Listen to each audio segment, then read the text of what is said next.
Se desvirtúa la dignidad docente y se convierte a la escuela en una estancia forzada.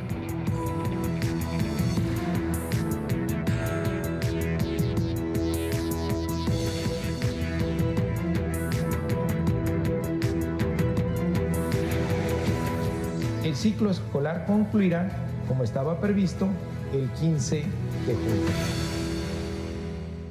Bueno, pues vemos, corrigieron. La SEP reculó tras días de críticas de padres, maestros, especialistas y gobiernos estatales. El calendario escolar se queda sin cambios, termina el 15 de julio. Rectificaron una mala decisión que dejó al descubierto la improvisación del sistema educativo, pero el costo político, ese sí se quedó. Primero, se exhibió la falta de coordinación, desinterés, desorganización en la toma de decisiones. Incluso se puso en duda quién manda realmente en México. Y para cerrar, Mario Delgado aseguró que las escuelas no son guarderías y que el último mes de clases carece de propósito pedagógico. Cuando un gobierno improvisa con la educación, el mensaje es brutal. Nadie parece tener claro hacia dónde va el país. ¿Quién pone orden en la casa? Vámonos con los datos. Leticia Alcántara. La modificación al calendario escolar duró apenas unas horas en el debate público, pero lo suficiente para mostrar lo delicado que resulta tocar el tiempo efectivo de las clases en México. El pasado 7 de mayo, ante la ola de calor y el inicio del Mundial de Fútbol, la Secretaría de Educación Pública anunció que el calendario escolar se ajustaría para terminar el presente ciclo el 5 de junio y no el 15 de julio como estaba previsto. Además, el inicio del nuevo año lectivo se fijó al 31 de agosto con un periodo de 2 semanas de fortalecimiento de aprendizajes. El acuerdo aprobado por unanimidad por los secretarios de Educación, se dijo, de todas las entidades federativas, consideraba la reducción de 28 días hábiles de clases, 40 días naturales. La lluvia de críticas al recorte de más de 5 semanas de clases para 28 millones de alumnos de educación básica y media superior no se hizo esperar. Los gobiernos de Guanajuato, Jalisco y Nuevo León, madres y padres de familia, la disidencia del magisterio, escuelas particulares e incluso la Comisión Nacional de Derechos Humanos se pronunciaron por una revisión. Al día siguiente, el 8 de mayo, la presidenta sostuvo que se trataba de una propuesta de los titulares de educación. Ante ello, el titular de la SEP, Mario Delgado, convocó para este lunes a una reunión nacional plenaria extraordinaria. Al inicio defendió su propuesta con el argumento de que después del 15 de junio, las escuelas se convierten en estancia forzada. La escuela es un territorio de aprendizaje, no un lugar de resguardo de niñas y niñas por conveniencia del mercado. Y sin duda, para el magisterio, el descanso es un derecho laboral y una necesidad pedagógica. Al final, la SEP dio marcha atrás a modificaciones y el calendario escolar 2026 se quedó como estaba originalmente. Los estudiantes saldrán de vacaciones el 15 de julio y regresan el 31 de agosto. La Ley General de Educación establece que cada ciclo lectivo deberá contener un mínimo de 185 a 200 días efectivos de clase para impartir temas y contenidos en ese periodo. Quitar 5 semanas de golpe, aseguran los especialistas, hubiera afectado el aprendizaje de millones de estudiantes. Recortar los días de clase no era el problema es el mensaje político que se hubiera enviado. Cuando un calendario escolar puede adaptarse a intereses económicos, deportivos o administrativos, queda en evidencia que la educación puede ser una variable flexible, no un derecho innegociable. Regreso con ustedes. Muchas gracias, Leti. Y establecemos comunicación con Aurelio Núñez, usted lo conoce, exsecretario de Educación Pública. Saludos, Aurelio, gracias por esta conversación. Corrigieron. ¿Cómo dimensionar, con eso arrancó, la decisión final? Buenas noches. Buenas noches, Paco. Mira, pues qué bueno que corrigieron, pero la decisión que se tomó la semana pasada muestra de manera completa la anatomía de los gobiernos de Morena. Es una decisión que en primer lugar pues, muestra improvisación y frivolidad, ¿no? O sea, el pretexto era el Mundial, pero pues sabían desde hace 8 años que el Mundial iba a suceder en estas fechas y de última hora salen con este tema. Entonces hay una enorme improvisación que además pues claramente no viene al caso. México ha tenido 2 Copas del Mundo que se han jugado en las mismas fechas y que nunca fue necesario suspender clases, incluso en la Copa del Mundo de 1986. Las circunstancias eran mucho más adversas porque esa Copa del Mundo se iba a jugar en Colombia, pero Colombia decide no hacerla y entonces, faltando poco tiempo, México toma el reto y además de todo, en el año de 1985, un año antes, la capital había sufrido un terrible temblor que destruyó gran parte de la ciudad. Así es. Y a pesar de eso, el Mundial se realizó sin ningún problema y sin suspender clases. Yo recuerdo, en esa época yo iba en segundo de primaria y perfectamente pudimos disfrutar del Mundial sin tener que interrumpir clases. Entonces, eso no tenía sentido. Segundo, otro de las formas de ser de Morena, de su anatomía, el desprecio por la ley, la decisión que habían tomado violaba la Ley General de Educación, porque en el artículo 87 la Ley General de Educación dice que el número mínimo de clases que puede tener un curso escolar es de 185 días. Al recortarlo estaban violando la ley y además el artículo 88 efectivamente faculta para hacer modificaciones en el calendario escolar, pero solo por razones extraordinarias. Claramente aquí no había ninguna razón extraordinaria. Y además obliga a reponer las clases, cosa que no estaba en el planteamiento. Después está el desprecio por la educación, Paco. La decisión implicaba, esas 5 semanas y media, implicaba quitar 27 días del calendario escolar, lo cual quiere decir que quitaba el 15% del calendario, generando enormes trastornos en la educación. Y por último, pues la desconexión con la vida de las familias, particularmente de las madres trabajadoras, que ante una decisión como esa, pues hacía una disrupción total en la vida cotidiana. Y con esto te doy un dato y concluyo, Paco. Sí. En México, en promedio, las mamás trabajan 40 horas a la semana en labores del hogar, cuando los niños están en la escuela. Cuando los niños no están en la escuela, aumenta a 65 horas, o sea, un 50% adicional.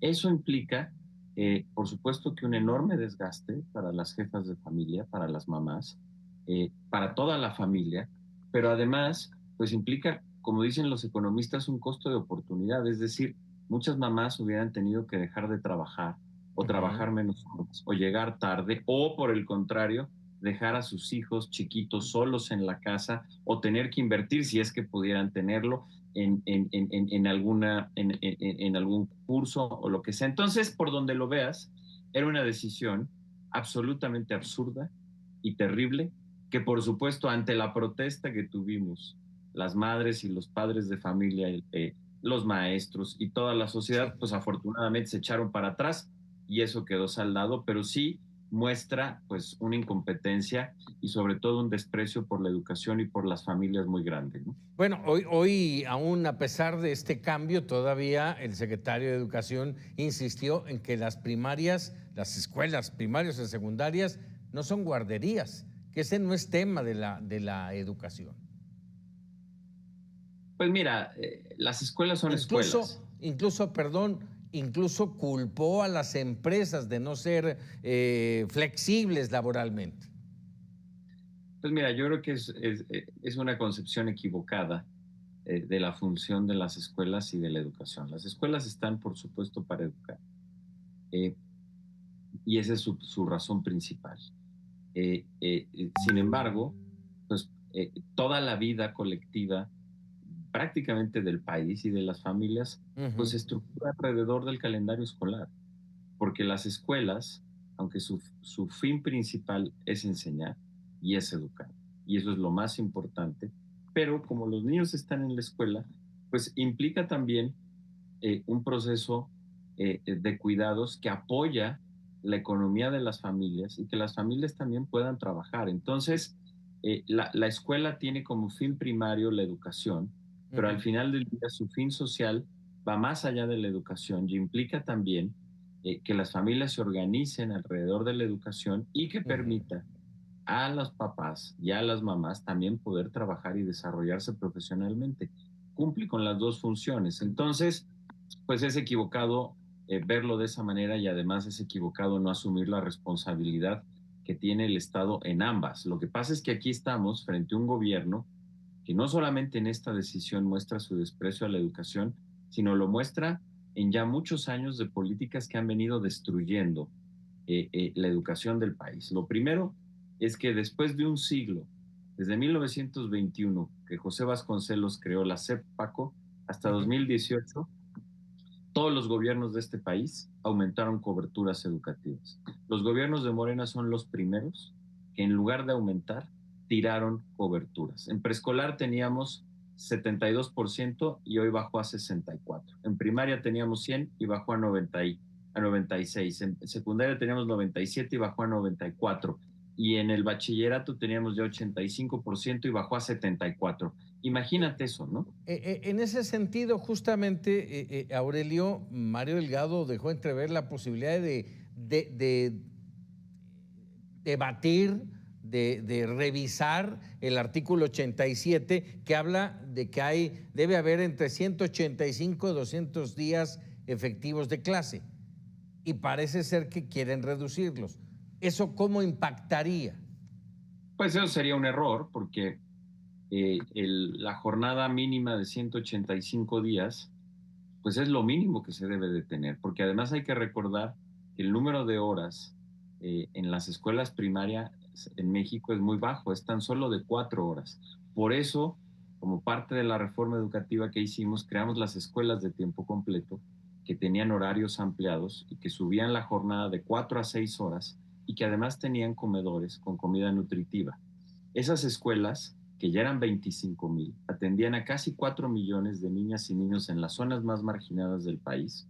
Era casi el 20% de la matrícula de primaria, y demostrado por estudios que hicieron el UNICEF, el Banco Mundial, el IMCO, demostraban que en esas escuelas las niñas y los niños aprendían más, estaban mejor nutridos y además permitía el desarrollo profesional de sus mamás y con ello aumentaba el ingreso. O sea que era una política que ayudaba a todo mundo. ¿Y qué crees que pasó, Paco? Pues que los gobiernos de Morena las quitaron, las destruyeron. Hoy ya no quedan escuelas de tiempo completo. Entonces, regresamos a que todas las escuelas tengan tan solo 4 horas. Si encima le quieren quitar días, pues hagamos la cuenta de cuántas horas efectivas están los niños, porque alguien ponía ejemplos. No, bueno, es que 185 días en Europa van menos, en Francia van 175 días o no sé qué. Bueno, sí, nada más que ahí van en jornadas donde la jornada escolar tiene 6 u 8 horas. Entonces aquí lo importante pues es que hay que sumar las horas. Entonces, en mi opinión, sería un error cambiar eso y quitar los 185 días, porque además la ventaja de tener un calendario flexible en donde puedes tener entre 185 días y 200 días es que cada identidad, cada estado del país se puede adaptar a ello y pueden optar entre tener. Es más, no solo la idea cuando lo hicimos es que no solo cada estado, cada escuela del país se puede adoptar libremente a ese calendario. Puede tener 185 días o puede tener 200. Es parte de la autonomía curricular que cada escuela lo decidiera, pero teniendo ese mínimo que nadie tuviera menos de 185 días, que es lo que se requiere mínimamente para el proceso educativo y que además también ayuda a las familias a no tener periodos tan largos con los niños en casa. Entonces, pues creo que sería un error. Aurelio Nuño, te agradezco como siempre que nos regales unos minutos aquí en Mega Noticias. Encantado de estar siempre contigo, Paco, y a sus órdenes, y un saludo a ti y a toda tu audiencia. Muchísimas gracias.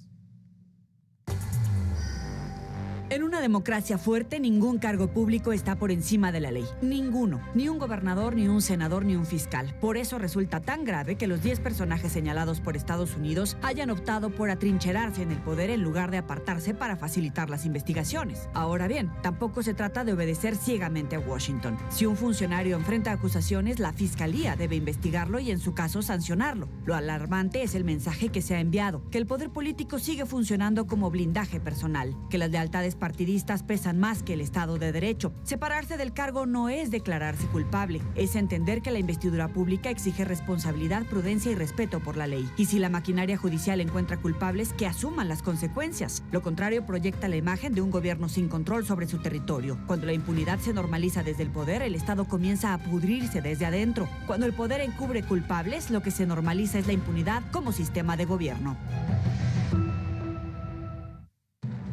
Mega Noticias informa. Ingresa a un penal federal de Buenos Aires, Argentina, el contraalmirante Fernando Farías Laguna, acusado de liderar el huachicol fiscal en México.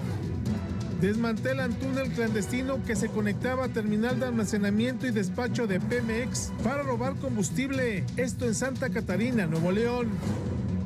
Denuncia Coparmex que autoridades se convierten muchas veces en el principal extorsionador de las empresas, delito que se encuentra desbordado. Los hijos del Chapo Guzmán, Iván Archibaldo y Alfredo, estarían en negociación con Estados Unidos para entregarse y volverse testigos protegidos, revela un informe publicado por Los Angeles Times. Declaran en rebeldía al expresidente de Bolivia, Evo Morales, y se ordena su captura tras negarse a comparecer en el inicio de su juicio por trata de personas. Mega Noticias con Paco Ramírez.